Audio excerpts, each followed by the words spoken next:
এজন্যই তো মহান আল্লাহ যখন এই পৃথিবী থেকে আমাদেরকে চিরতরের জন্য বিদায় দিয়ে দেন, বিদায় দেওয়ার পরে আমি বলি, এই মৃত্যুটা কি আমাদের জন্য শেষ নাকি শুরু? কথা বলেন। মৃত্যু তো আসবে, আসবে না? এমন কেউ কি আসি এই পৃথিবীতে যে হুজুর আমি মরতাম না? আসেনি এমন কেউ? বলেন সকলের মরণ আছে না নাই? আওয়াজ করে বলেন আছে না নাই? সকলের মরণ আছে। এই পৃথিবীতে এমন কেউ নাই যে আমি মরতাম না। সকল মরণশীল। তাহলে এই পৃথিবী ছেড়ে যখন আপনি আমি চলে যাব, মওত যখন গ্রাস করবে, মৃত্যু যখন আপনাকে আমাকে গ্রাস করবে, তো মরে গেলেই শেষ নাকি শুরু? শেষ নয়, শুরু। এই কথাটা আপনাকে আমাকে যখন কবরে নিয়ে রাখা হয়, দাফন করা হয়, তখন কোরআন শরীফের একটা আয়াতকে আমরা দোয়া হিসাবে ব্যবহার করি, ঠিক কিনা বলেন? এই দোয়াটা আমাদেরকে প্রতিনিয়ত স্মরণ করিয়ে দেয়। মিনহা খালাকনাকুম ওয়া ফীহা নুঈদুকুম ওয়া মিনহা নুখরিজুকুম তারাতান উখরা।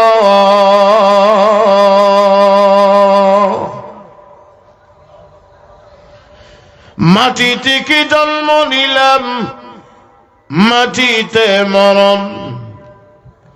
মাটি থেকে জন্ম নিলাম, মাটিতে মরণ।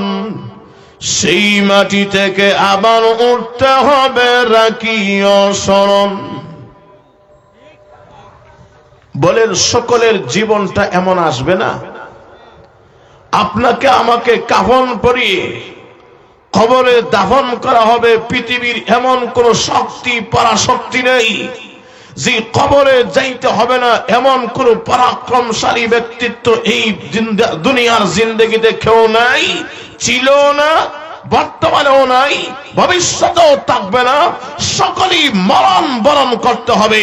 কেউ ইহকালে চিরস্থায়ী টিকে থাকতে পারবে না, এই সুযোগ নাই। যেরকম কথা ঠিক কিনা? যাইতেই হবে, কেউ থাকার জায়গা নেই। আল্লাহ বলেন, বান্দারে তুই যখন যাইতেই হবে, তুই কি মনে করিস আমি আল্লাহ তোকে অযথা বানাইছি? আমি আল্লাহ তোকে বেকার বানাইছি না। আফাহাসিবতুম আন্নামা খালাকনাকুম আবাসা وأنكم إلينا لا ترجعون।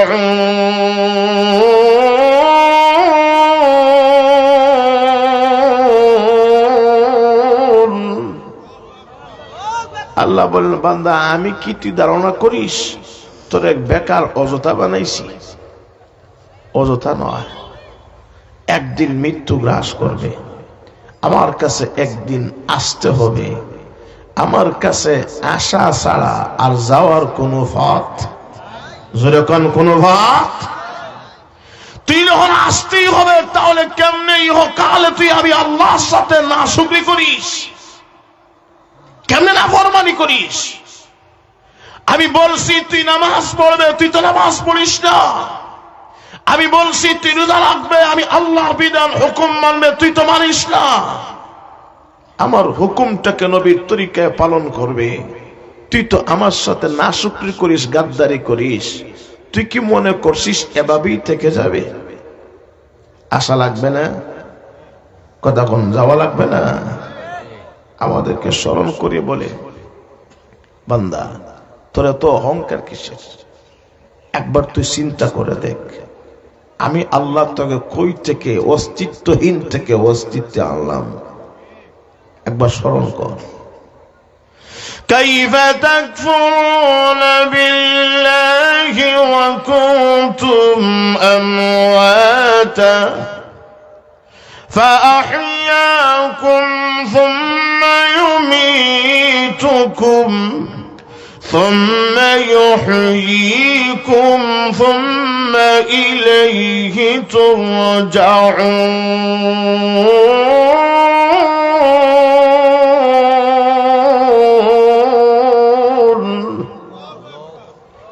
বান্দারে তুই কেমনে আমি আল্লাহর সাথে নাশকরি করিস? তোকে বললাম সুদ খাইস না, তুই সুদ খাস। জানাই দিলাম ঘুষ খাইস না, তুই তো ঘুষ খাস। জানাই দিয়েছি হারাম থেকে বাঁচবে, হালাল ব্যবহার করবে, কিন্তু একটা হুকুম তো তুই মানিস না। বান্দা কেমনে আমার হুকুম লঙ্ঘন করে? তুই আমার সাথে বেয়াদবি করলে, জানিস না আমি তোর মালিক, আমি তোকে বানাইছি। একদিন আসতে হবে আমার কাছে, জবাব দিতে হবে পাই পাই করে। জবাব দেওয়া ছাড়া যাওয়ার কোন পথ, জোরে হন পথ। তুই জানিস তোর তো অস্তিত্ব ছিল না। ও কুনতুম আমওয়াতা, তুই ছিলেন মৃত। আওয়াজ করে বলেন আপনি আমি কি ছিলাম? জোরে বলেন। আব্বা আম্মার ঔরস থেকে আসার পথে এক ফোঁটা পানি ছিলাম, এমন নাফাক পানি, পায়খানার চাইতে আরো বেশি নাফাক, মারাত্মক নাফাক পানি ছিলে তুই। আর এই পানির থেকে আমি আল্লাহ তোকে জীবিত করে মার পেট থেকে বাহির করছি। ঠিক কিনা? তো বাহির করার পরেই কি শেষ না? ফাআহইয়াকুম, তোরে আমি আল্লাহ হায়াত দিলাম। সুম্মা ইউমিতুকুম, হায়াত শেষ হবে আবার মৃত্যু আসবে। সুম্মা ইউহয়িকুম, মৃত্যুর উপরে আবার কবর থেকে তোকে পুনরুত্থাপন করবে। এবং সুম্মা ইলাইহি তুরজাউন, আমি আল্লাহর কাছে আবার ঘুরে ঘুরে আসতে হবে, যাওয়ার কোন সুযোগ। আমি জিজ্ঞাসা করি, বলেন আমরা সকলে যাওয়ার জন্য প্রস্তুত আছি না নাই? আরো আসতে কোন আছি না নাই? কারা কারা যাওয়ার জন্য প্রস্তুত? একটু হাত তুলে দেখি, হাত তুলে দেখি। নামান সকলের হাত তো খালি, ঠিক কিনা বলেন? যাবই যখন মালিকের দরবারে, কিছু নিয়ে যাইতে হবে না? কথা বলেন। আল্লাহ বলেন বান্দা শরম কর। কুতিলাল ইনসানু মা আকফারা মিন আইয়ি শাইইন খালাকাহু মিন নুতফা خلقه فقدره ثم السبيل يسره ثم أماته فأقبره। আল্লাহ বলেন তুই মর। পৃথিবীর বান্দা বান্দিরা, আমি আল্লাহ তোকে জানা দিলাম তুই ধ্বংস হ, তুই মরি যাগি। তোর মতো বান্দা আমার প্রয়োজন নাই। আমি আল্লাহ তোকে হায়াত দিয়েছিলাম, আমি আল্লাহ তোকে রিজিক দিয়েছিলাম, আমি আল্লাহ তোকে বস্ত্র বিধান দিয়েছিলাম, যা কিছু লাগে সব কিছু ব্যবস্থা আমি আল্লাহ ছিলাম, সব কিছুর ব্যবস্থা করে দিলাম। বান্দারে তুই দুনিয়ার ভিতরে এসে দুনিয়ার বেড়া জালে আবদ্ধ হই তুই কেমনে মালিককে ভুলে গেলে? একবার স্মরণ কর বান্দারে, আমি আল্লাহ তোর প্রতি বিরক্ত বোধ হইয়া আমি আল্লাহ জানাই দিলাম তুই মর, তুই ধ্বংস হ, তুই মরি লাগি। তুই কি জানিস আমি আল্লাহ তুই কোন কোম্পানির থেকে বানাইছি? নামাজ ছেড়ে দিলে, রোজা ছেড়ে দিলে, আমি আল্লাহর হুকুম বিধান লঙ্ঘন করে দুনিয়ার ভিতরে কত অহংকারী বাপ নিয়ে হাঁটলে। বান্দারে স্মরণ কর, আমি আল্লাহ তোকে কোন কোম্পানি থেকে বানাইছি। মিন আইয়ি শাইইন খালাকা, আমি যখন তোর কোম্পানির নাম বলবো তুই হতভম্ব হয়ে যাবে। তুই আবার চিন্তা করে দেখ কোন কোম্পানি তুই তো বানাইলাম। ও বান্দা তুই যখন বলতে পারবে না আমি আল্লাহ জানাই দিলাম মিন নুতফা, আমি আল্লাহ তোকে এক ফোঁটা নাপাক পানি থেকে পৃথিবীতে জন্ম দিয়েছি। যখন ঠিক কিনা? কিছুই ছিল না, উল্লেখ করার আমার বিষয় তুই চিনে না, তুই তো কিছুই না। বান্দারে, আমি আল্লাহ যখন তোকে হায়াত দিলাম, এই দুনিয়াতে প্রেরণ করলাম, তুই কেমনে তুই আমি আল্লাহর সাথে গাদ্দারি করে আমি আল্লাহকে ভুলে গেলে? বলেন তো দেখি, মহান মালিককে ভুলে গেলে বলেন এর জবাবদিহিতা মালিকের কাছে আছে না নাই? যেরকম আছে না নাই? আব্বা যদি তার ছেলেকে পাড়ায়, যা বাবা বিশ্বনাথে বাজার করে নিয়ে আসবে, খবরদার কারোর সাথে ঝগড়া করিস না। বাজারে গেছে, ঝগড়া 60টা করে বাড়িতে ফিরছে, আছে না এরকম? কথা বলেন তো। আব্বা কইবনি, আব্বা বাজারে গেছলা, ঝগড়া 60টা করিয়াইছো, ঠিক আছে আসো বুক মিলাও, তোমার সোমা দেই, কইব? আব্বা বলবে না, তোকে তো আমি পাঠাইছিলাম বাজারে, তোকে হুকুম দিয়েছিলাম কারো সাথে ঝগড়া করবে না, সোজা যাবে আসবে। ঝগড়া যখন করছিস, আজকে বাড়িতে আসিস, হয়তো তোর একদিন না আমার একদিন, যেরকম ঠিক কিনা? আপনার আব্বা যদি আব্বার কথা লঙ্ঘন করার কারণে আপনার আব্বা বাড়ির থেকে বিদায় করে দেয়, আর হুঙ্কার দিয়ে কয় তোর একদিন না হয় আমার একদিন, আল্লাহ যে এত নাজ নিয়ামত এই পৃথিবীতে বুক করি, বলেন তো দেখি আল্লাহ যদি শুকর গুজার বান্দা না হয়, তাহলে কাল কিয়ামতের কঠিন ময়দানে আল্লাহর বাড়ির থেকে তাড়িয়ে বিদায় করবে না? আর একটু জোরে বলেন। সুতরাং আমরা যখন যাইতেই হবে, যাওয়ার জন্য প্রস্তুতি গ্রহণ করা বুদ্ধিমানের কাজ, ঠিক কিনা? যাইতেই যখন হবে, তাহলে যাইতে গেলে খালি হাতে গেলে হবে না, কিছু নেওয়ার প্রয়োজন আছে না নাই? আর একটু যখন প্রয়োজন আছে না নাই? জান্নাতের মেহমান হব, মালিক হলেন আল্লাহ, মেজবান হবেন আল্লাহ। সুতরাং এই জায়গায় যখন যাইতে হবে, খালি হাতে গেলে কদর পাওয়া যাইব? আর একটু জোরে বলেন। তাহলে কিছু নেওয়ার প্রয়োজন আসেনি মনে করেন, তাহলে কি নিয়ে যাইতাম? আল্লাহ রাসূল বলেন, আল কাইয়িসু মান দানা নাফসা ওয়া আমিলা লিমা বাদাল মাউত। প্রকৃত বুদ্ধিমান হলো সে যে মৃত্যুর বরণ করার আগে আগে মৃত্যুর সামান প্রস্তুতি করে মরণ বরণ করতে পারে। যখন ঠিক কিনা? যখন ঠিক কিনা? আমরা সমাজে তো সেই বড় বুদ্ধিমান যে বেশি মানুষ টাকাইতে পারে। কথা কোন ঠিক কিনা? যে চুরি বাটপারি সুদ ঘুষে ভর্তি হয়, এলাকায় জিনা বেবিচার লুটতরাজ করে, একটা ত্রাস সৃষ্টি করে, মানুষও ভয় করে না। এই হলো সমাজের গণ্যমান্য লোক, আর সেই হলো সমাজের আসল সেবক। বিষয়টা কি এমন?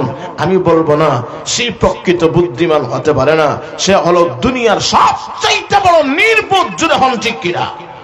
সবচেয়ে বড় বুদ্ধিমান রাসূলের ভাষায় যে আসল জীবনে পা রাখার আগে আগেই দুনিয়ার জীবনে কিছু আমল, নেক আমলের ফজিলত তৈরি করে আসল জীবনে পা রাখতে পারে, আল্লাহ রাসূল বলেন সেই হলো প্রকৃত বুদ্ধিমান। জুড়ে হন ঠিক কিনা?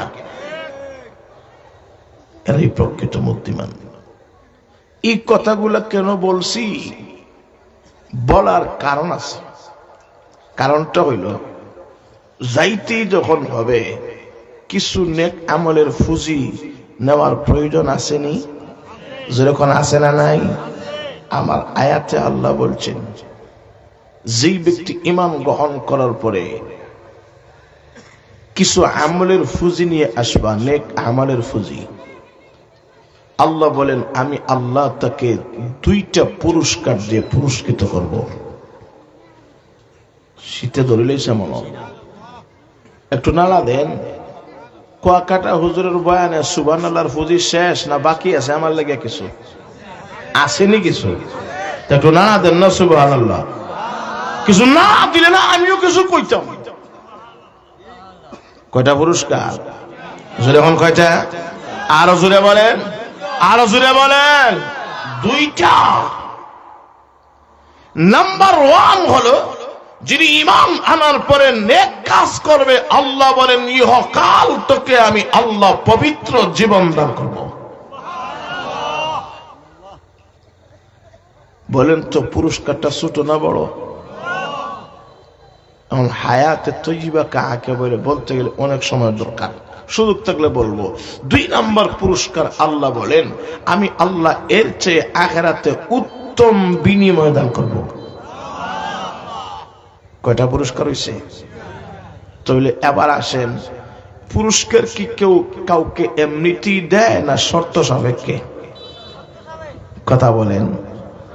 আমার অত্যন্ত শ্রদ্ধাভাজন ব্যক্তিত্ব, আপনাদের এলাকার সূর্য সন্তান মাওলানা মুফতি লুকমান আহমদ খান সাহেব আমাকে অনেক স্নেহ করেন, ছোট ভাইয়ের মতো দেখেন। তো উনার কারণেই আজকে এই জায়গায় আসা। তো আমি বলি, উনি তো একটা মাদ্রাসা চালাইতেছে, আপনাদের সকলের পরিশ্রম এবং দোয়ার বরকতে উনি চালাইতেছে, কথাটি বাস্তব। কিন্তু মাঝে মধ্যে মাদ্রাসায় পরীক্ষা হয়নি, কথা বলেন, হয় না? তো পরীক্ষা হওয়ার পরে 1, 2, 3 নাম্বারে যারা পাস করে তাদেরকে পুরস্কার দেওয়া হয়নি? যারা পাস করে পুরস্কার দেওয়া হয় না? তাহলে পুরস্কার পাইতে গেলে আগে শর্ত হলো পরীক্ষা দেওয়া লাগবে, যেরকম ঠিক কিনা? পরীক্ষা দিয়ে যদি পরীক্ষায় উত্তীর্ণ হও তাহলে পুরস্কার আছে, পরীক্ষাই দিও না পুরস্কার দেওয়া যাবে? আর একটু জোরে বলেন। আল্লাহ তো এইভাবে ফেস লাগাই দিয়েছেন, পুরস্কার আমি আল্লাহর জাত এমনিতেই কাউকে দেই না। সুতরাং যদি নেক আমলের কিছু ফুজি নিয়ে আসতে পারো, পুরস্কার আছে না নাই? জোরে কোন আছে না নাই? এখন আপনাদেরকে কি আমল দেব? দেওয়ার মতো কিছুই নেই। অনেক বয়ান শুনছেন, অনেক ওয়াজ নসিহত শুনছেন।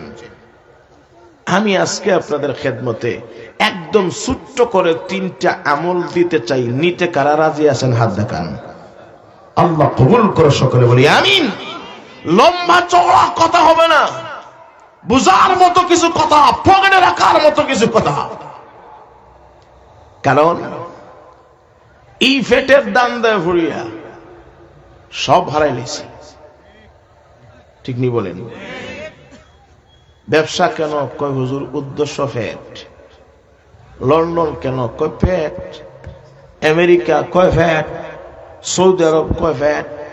খেতে যাও কেন? কয় ফ্যাট। ব্যবসা কেন? কয় পেট। অফিস আদালত কেন? সব ঘুরে পেট। যেরকম ঠিক কিনা? এই পেটের কারণেই তো আপনাদের বিশ্বনাথ বাজার, কথা কোন ঠিক কিনা? এই দুনিয়ার ভিতরে আপনি আমি যা করি গুণে গিয়া দেখবেন শেষ পরিণতি হলো, উদ্দেশ্য হলো পেট বাঁচানো। এই পেটের দান্দায় পড়ে আমরা অনেক সময় ঈমান আমল হারা হয়ে বিচ্যুত হই, যখন ঠিক কিনা? সব হলো পেট।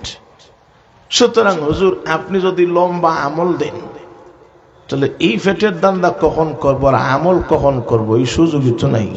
কারণ যথারীতি 5 ওয়াক্তের নামাজি পড়ি না, আরো দিয়ে ফজরের নামাজের ওয়াজ করেন, সম্ভব হইব? ঠিক কিনা?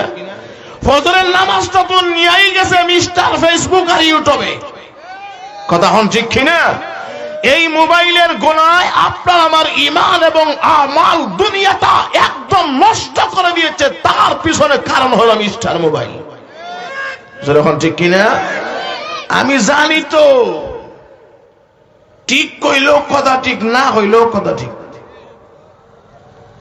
কথা বল ঠিক না বলেন? লম্বা আমল বলার সুযোগ নেই, সংক্ষেপে বাইপাসে কিছু লাইন দেব, জি লাইনে হাইটটা হাইটটা আপনি বেহেশতে দিতে পারবেন না। আরো আসতে কোন সুবহানাল্লাহ।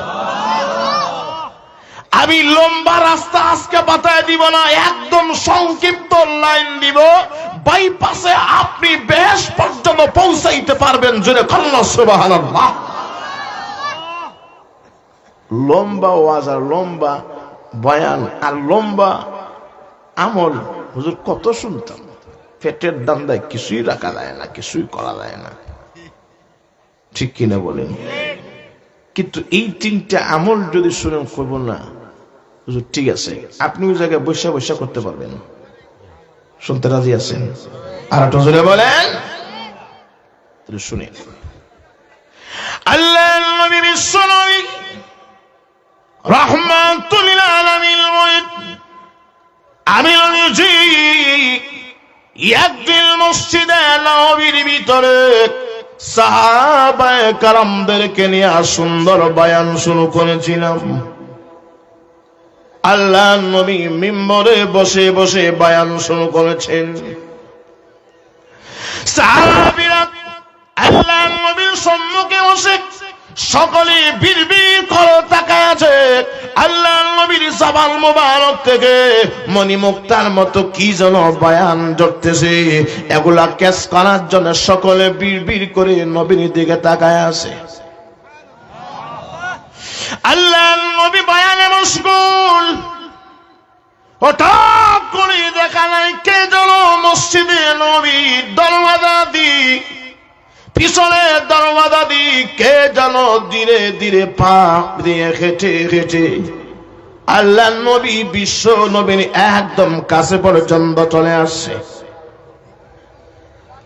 সাহাবীরা তাকে দেখে সকলে চারা দৃষ্টি অবনত করে দিলেন, নিষেধ করে দিলেন, খে তুমি নাই নাই পরিচয় নাই।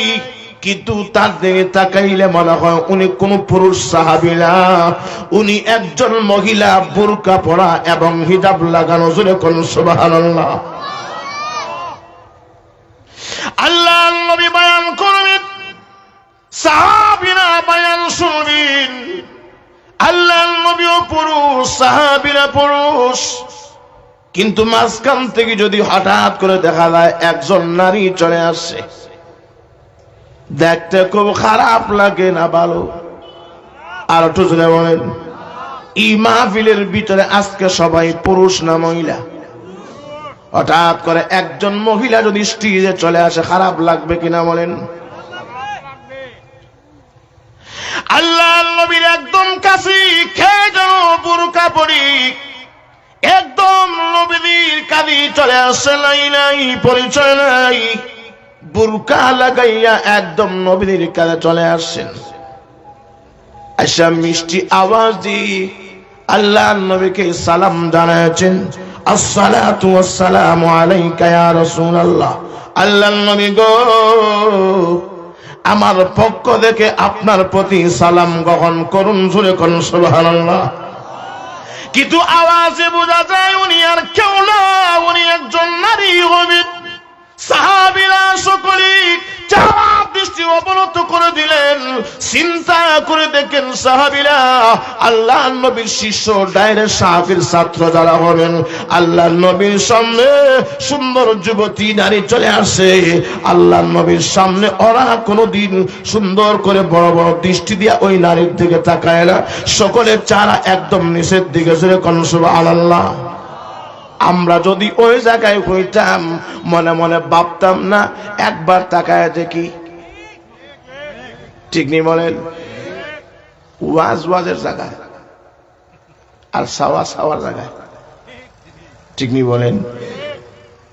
সাহাবীরা সকলের চেহারা নিচের দিকে। আল্লাহ রাসূল চিন্তা করলেন ওয়াজের মোড চেঞ্জ করা লাগবে। কে তুমি? ইয়া রাসূলুল্লাহ, ইয়া হাবিবাল্লাহ, নবী গো, আমি একজন নারী, আমার আব্বাও নাই আম্মাও নাই, আমার কোনো অভিভাবক নাই, আমি আসছি আপনার খিদমতে, যদি একটু সুযোগ দেন আমি একটা কথা বলার জন্য। জোরে কন্যা সুবহানাল্লাহ। মা, তুমি আর কথা বলার জায়গা পাইলা না? ইয়া রাসূলুল্লাহ, আমার কথাটা বলার খুবই প্রয়োজন, আর আমি চিন্তা করে দেখলাম এই মুহূর্তে যদি কথা বলি আমার কথাটা পালন হবে। জোরে কন্যা সুবহানাল্লাহ। মা গো, তোমার কি কথা, এত বেদনা কিসের? বলো তোমার কি কথা? আল্লাহর নবী বিশ্বনবী রাহমাতুল লিল আলামিনের সামনে ওই নারী বলে, ইয়া রাসূলুল্লাহ ইয়া হাবিবাল্লাহ, আল্লাহর নবী গো, আমি গোটা মদিনার ভিতরে এমন সুন্দর নারী, যে নারীকে সমস্ত মদিনাবাসীরা দেখার জন্য পাগল পারা, সমস্ত মদিনাবাসীরা আমাকে মদিনার হুর বলে। জোরে করুন সুবহানাল্লাহ।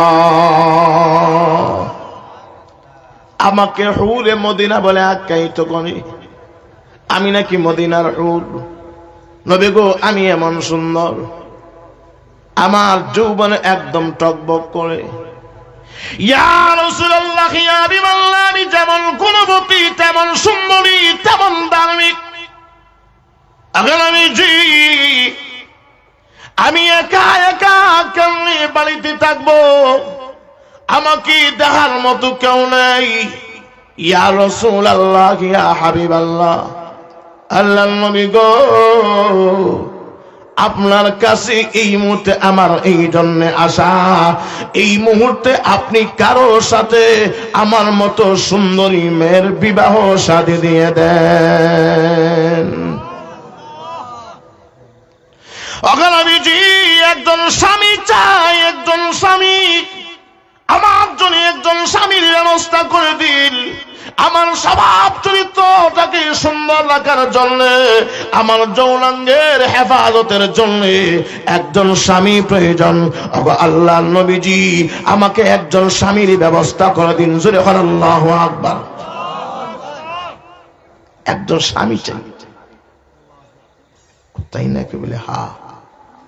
আল্লাহ রাসূল চোখের পানি ছেড়ে দিলেন, চোখের পানি ছেড়ে কান্দে আর বলে, মাগো, পরে দিলে হয় না?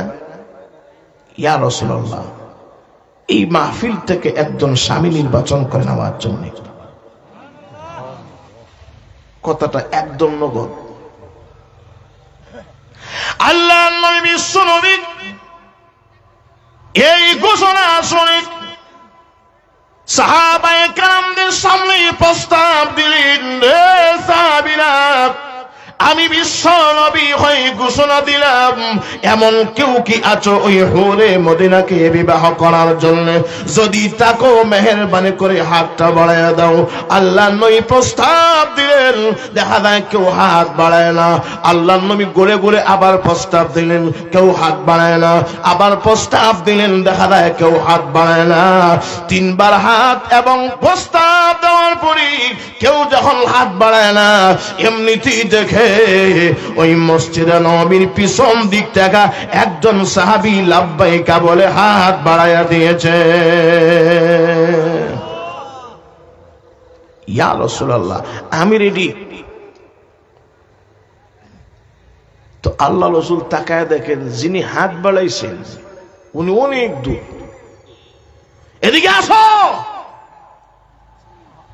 কাছে আসে, আসার পরে দেখেন সর্বনাশ, যে বেড়া হাত বাড়াইছে উনি সারা মদিনার ভিতরে কালো সাহাবী।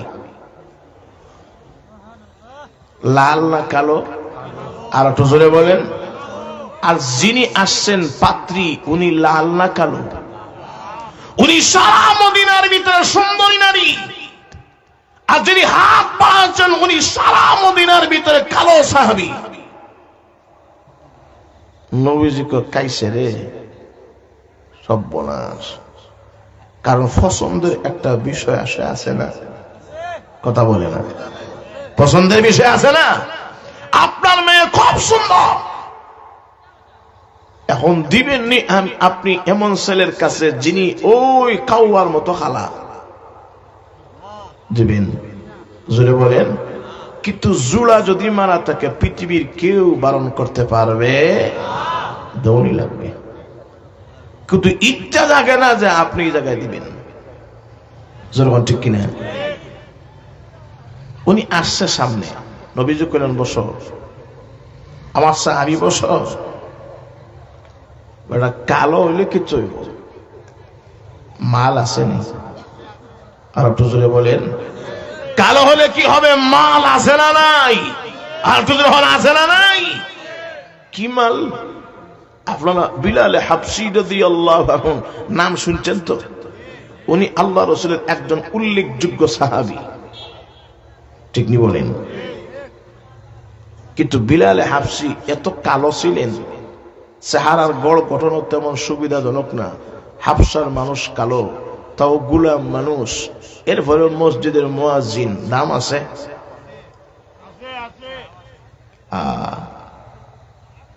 কিন্তু ওই বিলালে হাবশি কালো হলে কি হবে? বিলালে হাবশির এত পাওয়া